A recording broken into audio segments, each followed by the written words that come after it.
Tell us how you went about making it. Okay, so for example, this little one here, yes, this is Tibetan turquoise.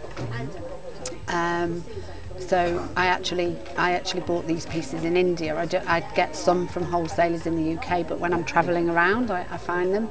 So this is a piece of Tibetan turquoise and a really nice piece of labradorite. I use clay. This isn't the colour of the clay, this one's painted. Right. So the clay comes like this. This is the natural colour of the clay. Yes. This one and maybe this one, yeah. So it's an epoxy clay. Oh, and it's a clay and a hardener. No, because lots of people think it's Fimo, but the crystals wouldn't really like to be heated in the oven. No. So this is an air drying clay. So I can only make like 3 or 4 at a time because the clay hardens within an hour. Yes. So I spend a lot of time first finding the right stones, putting them together and feeling the energies of them, because then they'll shift around, they'll sit there.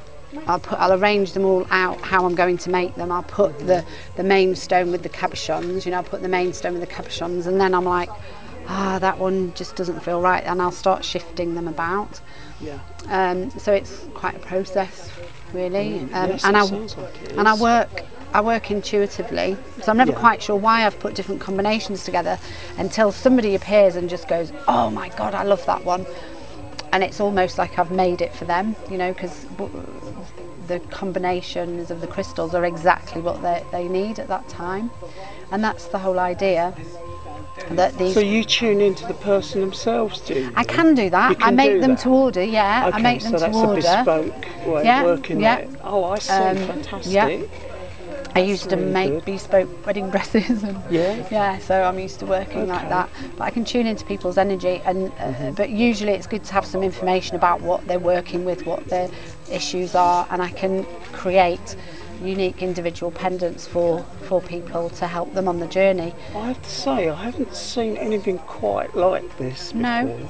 So I think you have got There are people who do similar, but nobody who does them with the spirals, really, that came to me before I knew anything about what spirals were. I was body art and painting in nightclubs in Manchester, like 15 years ago, and I was painting spirals on everybody. And somebody came up to me and said, "Do you know that's an ancient symbol?" I was like, "Is it? Oh wow!"